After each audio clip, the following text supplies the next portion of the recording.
السلام علیکم ناظرین، آپ دیکھ رہے ہیں انسینسرڈ نیوز اینڈ انالیسز۔ آج کی جو ٹاپ سٹوریز ہیں نا، وہ یہ ہے کہ ایک تو آج عمران خان کی پیشی تھی اور جج نے کچھ ریمارکس دیے ہیں، اس پر کچھ گفتگو ہوگی۔ اس کے بعد وفاقی شرعی عدالت نے ٹرانسجینڈر ایکٹ کے متعلق ایک تاریخ ساز فیصلہ دیا ہے، اور اس کے بعد پی ٹی آئی کے جو دو اہم رہنما ہیں وہ ان کو رہائی مل گئی ہے، لیکن وہ منظر عام سے غائب ہیں۔ ابھی کچھ دیر ہی پہلے امیر جماعت اسلامی سراج الحق پر اٹیک ہوا ہے، دھماکہ ہوا ہے، لیکن وہ اس میں سے محفوظ رہے ہیں۔ اس کے بعد آج سعد رضوی نے ایک پریس کانفرنس کی ہے اور اس نے اپنا جو ہے آئندہ ایک لاہے عمل پیش کیا ہے، اس پر کچھ گفتگو ہوگی۔ تو سب سے پہلے سٹارٹ کرتے ہیں عمران خان کی جو پیشی ہے۔ تو سر، کیا ریمارکس دیے جج نے، کیا پیشی کا احوال ہے عمران خان کی ہائی کورٹ میں، جو لاہور ہائی کورٹ میں تھی؟ ایک پہلی پیشی ان کی ہوئی ہے اینٹی ٹیررسٹ کورٹ میں، صحیح۔ تو اس کے بعد ان کی لاہور ہائی کورٹ میں پیشی تھی۔ ہوں، تو جج صاحب نے ایک ضلع شاہ قتل کیس جو ہے جی جی نا، اس سلسلے میں ان کی پیشی تھی۔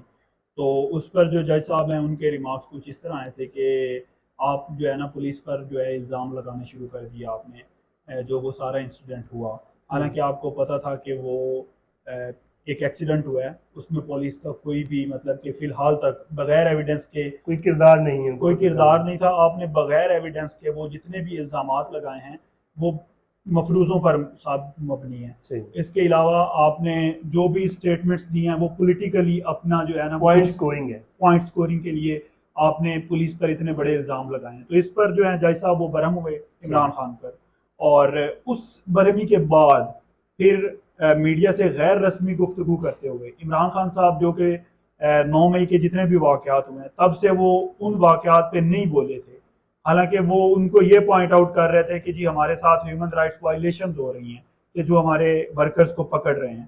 ایک سائڈ پہ وہ یہ کہتے تھے کہ جی جو یہ ہمارے ورکر ہیں نہیں جنہوں نے وہ کیا، وہ تو اداروں کے اپنے کوئی لوگ تھے، اور دوسری سائڈ پہ یہ کہتے ہیں کہ ہمارے ورکرز کے خلاف ہیومن رائٹس وائلیشن ہو رہی ہیں۔ مطلب کہ یہ آپ ہم کہہ سکتے ہیں کہ عدلیہ کچھ ذرا سی بیک فٹ پہ گئی، عمران خان نے کنڈیم کرنا شروع کر دیا۔ ایگزیکٹلی۔ تو آج انہوں نے کورٹ میں بیٹھے ہوئے جو وہاں پہ صحافی تھے ان سے غیر رسمی ایک گفتگو کی ہے، اور اس میں انہوں نے کہا ہے کہ جو 9 مئی کو واقعہ ہوا تھا اس کی میں مذمت کرتا ہوں، اور پاکستان ایسے نہیں چل سکتا، میں مذاکرات کے لیے تیار ہوں، بلکہ میں تو پچھلے 6 ماہ سے مذاکرات ٹھیک ہے، اور میں الیکشن چاہتا ہوں۔ صحیح۔ تو اب یہ جو ساری سٹوری بن کے سامنے آ رہی ہے، اس میں آپ نے وہ جو کہتے تھے نا کہ ڈٹ کے کھڑا ہے کپتان، ٹھیک ہے، وہ والا جو کپتان ہے نا وہ اب بیک فٹ پہ آ گیا، بیانیہ دم توڑ چکا ہے۔ وہ کب سے توڑ چکا ہے، لیکن وہ چونکہ ہم نے کچھ یوٹیوبرز اور کچھ وہ اپنے جو سوشل میڈیا انفلوئنسرز ہیں، میں بلکہ نا ان کو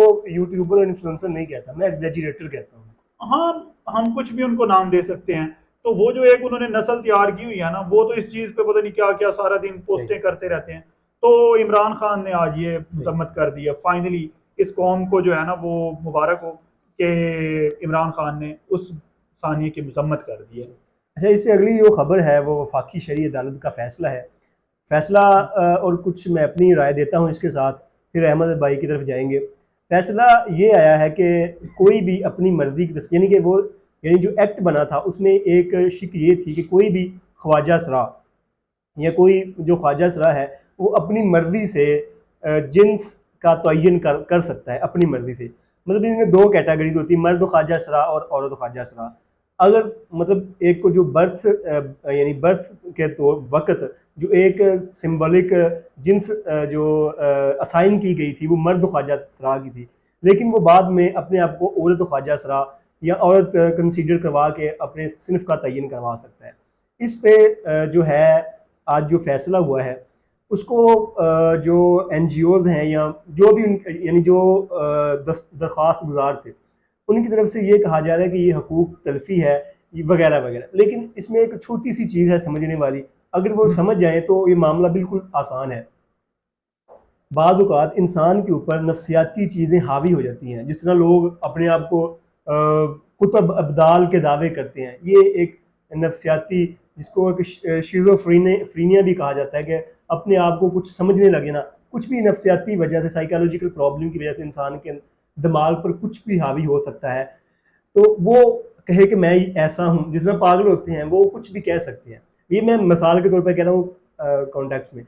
اس طرح اگر کسی شخص کو نفسیاتی طور پہ یہ لگ رہا ہے کہ اس میں جو صنفی خصوصیات ہیں وہ مردوں والی ہے تو وہ اپنے آپ کو مرد کنسیڈر نہیں کروا سکتا. ہاں البتہ اس کے اوپر ایک بایولوجیکل اور سائیکولوجیکل بورڈ بیٹھے گا، وہ اس چیز کا تعین کرے گا. فیصلے میں یہ آیا ہے کہ اپنی مرضی سے نہیں، جسٹ فیصلے میں یہ آیا ہے کہ اپنی مرضی سے کوئی اپنی صنف کی جو ہے وہ تعین نہیں کر سکتا، اپنی جنس کا تعین نہیں کر سکتا. ہاں البتہ وہ معاملہ لے کے جائے ایک میڈیکل بورڈ اور سائیکولوجیکل بورڈ کے پاس کہ میری یہ جنس ہے لیکن مجھے اسائن برتھلی یہ ہوئی ہے، اب لہٰذا میری چینج کر دی جائے. تو میڈیکل بورڈ اور سائیکولوجیکل بورڈ اس کو ٹیسٹ کرے گا. ٹھیک ہے، ظاہر سی بات ہے کوئی بھی مطلب ایک جہل ہو سکتا ہے، اس کی نفسیاتی پرابلم ہو سکتی ہے، سائیکولوجیکل مسئلہ ہو سکتا ہے. اس کو جج کرے گا کہ یہ نفسیاتی طور پہ بالکل ٹھیک ہے، سائیکولوجیکل بھی بالکل ٹھیک ہے.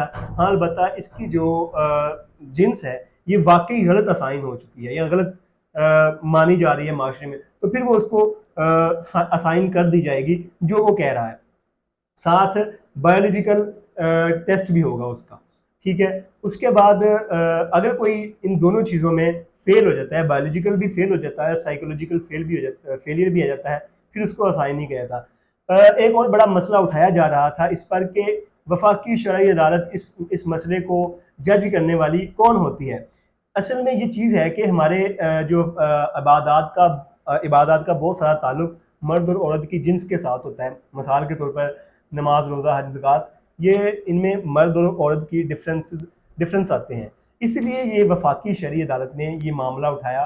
ہاں البتہ اگر وہ مرد ہوگا تو اس پہ مرد والے احکامات لازم ہو گئے، جیسا کہ وراثت کا معاملہ، شادی کا معاملہ. ٹھیک ہے، پھر نجی محفلوں، مردانہ اور عورتانہ نجی محفلوں میں شمولیت کا معاملہ، حج عمرے کا معاملہ، یہ ساری چیزیں. اس لیے وفاقی شرعی عدالت میں یہ فیصلہ گیا تھا. اسی طرح مرد اور عورت کا ڈفرینس ہے، اس لیے انہوں نے یہ فیصلہ دیا ہے کہ کوئی بھی شخص اپنی مرضی سے اپنی جنس کا تعین نہیں کر سکتا.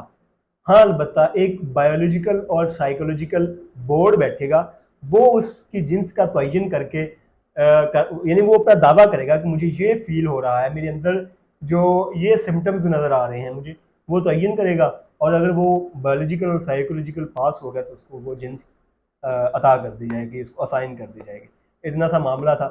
جی احمد بھائی، آپ اس پر کیا اوپینین دیتے ہیں؟ ہاں میرا تو اس پہ جو اوپینین ہے وہ تو یہی ہے کہ اگر میں ایک انڈیویجول ہوں تو مجھے یہ رائٹ ہونا چاہیے کہ مجھے ڈیسائیڈ کرنا چاہیے کہ میں کیا ہوں. تو مجھ پہ بجائے اس کے کہ کوئی چیز تھوپی جائے کہ آپ ایک بورڈ ہے یا کوئی بھی ہے، کوئی کمیٹی ہے، اس کے سامنے پیش ہو اور اپنے جینڈر کے ہونے کا آپ ثبوت دو، تو میرے نزدیک تو یہ بڑا ہی ویک آرگومنٹ ہے. اور جن جج صاحبان نے اس پہ، یا جج تو خیر ہم کسی اور کانٹیکس میں ان کو کہہ رہا ہوں، تو جو بھی انہوں نے اس حوالے سے فیصلہ کیا ہے، میں تو یہی سمجھتا ہوں کہ یہ ایک جو بیسک رائٹس ہیں ٹرانس پیپلز کے یا جتنے بھی کمیونٹی ہے اس کے، ان پہ یہ ایک قسم کا حملہ ہی ہے. کیونکہ ایک انسان کو یہ آزادی ہونی چاہیے کہ اس کو یہ پتہ ہو کہ وہ کیا ہے، اور جو فیلنگز ہیں ان کا جو تعلق ہے وہ ایک انسان سے ہے، نہ کہ 8 بندے بیٹھے ہیں وہ ان فیلنگز کو جج کریں. اوبویسلی ایک فیلنگ مجھ میں آ رہی ہے، اگر مجھے یہ لگتا ہے کہ میں لڑکی ہوں، میں لڑکا نہیں ہوں، تو اس کا اختیار میرے پاس ہونا چاہیے کہ میں ناظرہ کے پاس جاؤں اور ان کو میں بتاؤں کہ یار میں لڑکا ہوں، میں لڑکی نہیں ہوں، میں لڑکا ہوں، تو مجھے یہ والی جو ہے وہ جینڈر جو ہے وہ مجھے اسائن کر دیا جائے. ٹھیک ہے، تو بیسک بس اتنی سی بات تھی. اب اس کو آپ جتنا بھی کہہ لیں، آپ اس کو کچھ بھی اپنے حوالے سے اس کو جتنا بھی ایگزیجریٹ کر دیں، کوئی مطلب یہاں پہ پروپیگنڈا چلتا ہے. تو انہوں نے پتہ نہیں اس میں کیا کیا. حالانکہ اگر اوور آل وہ بل دیکھا جائے تو میرے نزدیک تو وہ بل بہت اچھا تھا اور ہے بھی.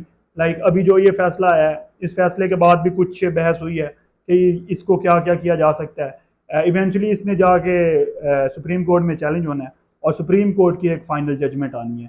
تو اس کا جو مطلب کہ میں نے اب تک اس کو ریڈ آؤٹ کیا ہے، ابھی جو فیصلہ آ چکا ہے وہ تو ہے، لیکن اس فیصلے نے جا کے سپریم کورٹ میں چیلنج ہونا ہے. تو یہ اتنی سی اس پہ میری یہ تھی کہ جو انسان ہے، جو سمجھتا ہے کہ وہ مرد ہے یا عورت ہے، لڑکی ہے یا لڑکا ہے، اس کو لگتا ہے کہ میں لڑکا نہیں ہوں لڑکی ہوں. فار ایگزامپل مجھے لگتا ہے کہ میں لڑکا نہیں لڑکی ہوں، تو مجھے وہ چیز اختیار ہونا چاہیے کہ میں اپنے لیے یہ چیز ڈیسائیڈ کروں. اوکے، سو ہم اپنی نیکسٹ اسٹوری کی طرف بڑھتے ہیں کہ شاہ محمود قریشی اور فواد چودھری جو کہ پولیس کسٹڈی سے یا حکومت کسٹڈی سے رہا ہو چکے ہیں لیکن منظر عام سے غائب ہیں، تو کیا کھچڑی پک رہی ہے اس کے پیچھے؟ ابھی نا کل میں ایک ٹاک شو دیکھ رہا تھا، اس میں ایک انکشاف ہوا ہے، نثار کھوڑوں نے کیا ہے، تو ہاں پیپلز پارٹی کے. انہوں نے کہا ہے کہ 2 بندے جو ہے نا وہ جو ہائی مطلب کہ پوزیشنز پہ ہیں پی ٹی آئی میں، وہ ہمارے ساتھ رابطے میں ہیں. ٹھیک ہے، تو اب سننے میں یہ آ رہا ہے کہ فواد چودھری اور شاہ محمود قریشی یہ جہاں سے اڑے تھے نا اس سائڈ پہ جا رہے ہیں. اور ویسے بھی اگر ٹیکنیکلی دیکھا جائے اب عمران خان نے کیا کیا ہے، فواد چودھری بیچارے کا نام بھی نہیں لیا، مطلب یہ اس کی اہلیہ نے اس پہ اٹیک بھی. ایک اور چیز کہ جو اسد عمر، فواد چودھری اور شاہ محمود قریشی، ان کی کسی کے ساتھ گروپنگ بھی نہیں ہے ان سائڈ پی ٹی آئی. جیسے کہ جہانگیر ترین، علیم خان، ان کے ساتھ لوگ تھے، یہ ان کی گروپنگ تھی. اسی طرح سندھ میں سے کافی جو لوگ تھے ان کی رپورٹ چھوڑیں گے تو ان کا گروپ چھوڑے گا. ٹیکنیکلی ان کی کسی کے ساتھ گروپنگ بھی نہیں تھی. مطلب جو لوگ شاہ محمود کے قریشی کے ساتھ تھے وہ بغض جہانگیر ترین یا بغض علیم خان کی وجہ سے ان کے ساتھ تھے، ان کے ساتھ کوئی اسپیشلی اٹیچ بھی نہیں تھے. تو ان کا جانا بھی بنتا تھا. اور یہ مطلب اب ان کو کوئی آن بھی نہیں کر رہا، مے بی وہ پارٹیز بھی آن کریں یا نہ کریں، اس پہ وقت آنے پہ فیصلہ کر سکیں گے. سو ہم اپنی نیکسٹ اسٹوری کی طرف جاتے ہیں. ابھی سراج الحق کی قافلے پر حملہ ہوا ہے، فارچونیٹلی وہ بچ چکے ہیں. تو اس پہ کیا کوئی ٹیررسٹ اٹیک ہے یا کوئی پریشر گروپ؟ میں خودکش حملہ ہوا ہے اور ان کے قافلے سے تھوڑا دور تھا وہ، تو وہاں پہ خودکش حملہ ہوا ہے. اور کس جگہ پہ تھا اور مارچ کیسا تھا؟ یہ یوب والا علاقہ تھا، زوب کے کیا کہتے ہیں، زوب، ہاں، تو زوب والا علاقہ تھا، وہاں پہ یہ مارچ کس کا؟ مارچ ان کا تھا، جماعت اسلامی کا. وہ جو حق دو تحریک شاید ان کی تھی کیونکہ وہ رہا ہوئے تھے نا. صحیح. تو اس مارچ کے مطلب تھوڑا سا نا ڈسٹینس پہ ہوا ہے. تو ابھی تو رپورٹس یہی آ رہی ہیں انیشلی کہ 5 سے 6 بندے زخمی ہوئے ہیں اور سراج الحق صاحب جو ہیں وہ بچ گئے ہیں. تو ابھی یہ مطلب کہ خبریں آ رہی ہیں. صحیح. سو نیکسٹ اسٹوری یہ ہے کہ ہمارے سعد رضوی صاحب جو کہ ٹی ایل پی کے امیر ہیں اور حافظ خادم حسین رضوی رحمۃ اللہ علیہ ان کے بیٹے ہیں، انہوں نے پریس کانفرنس کی ہے. تو کیا اسٹوری ہے اس کے پریس کانفرنس کی؟ کیا وہ لاہ عمل پیش کر رہے ہیں؟ لاہ عمل تو ان کا بڑا پرانا ہے. وہ آپ کو پتہ ہوگا جب نواز شریف کے خلاف ایک مارچ ہوا تھا اور پنڈی میں، ہاں پنڈی میں بیٹھے رہے تھے اور پھر کچھ ویڈیوز آئی تھی پیسے دیتے ہوئے اور سارا کچھ. کیا غلے میں سے پیسے ختم ہو گئے؟ ہاں تب نہیں، جنہوں نے دیے تھے، آپ بات کو سمجھ نہیں رہے. اچھا، جنہوں نے پیسے دیے تھے نا، صحیح، اب بھی انہی کی پکار ہے. اوکے ٹھیک ہے، کال آئی ہے. ہاں کال آئی ہے. تو انہوں نے کہا کہ تحفظ پاکستان، یہ تحفظ پاکستان، جی پاکستان جو ہے نا وہ کاٹ بھی سکتے ہیں آپ کبھی. ہاں وہ پتہ کیا ہے، وہ جو پاکستان ہے نا وہ انورٹڈ کوماز میں ہے.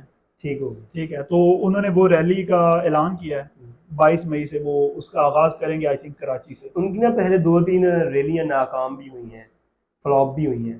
مجھے پوری امید ہے کہ یہ ریلی کامیاب ہی ہوگی.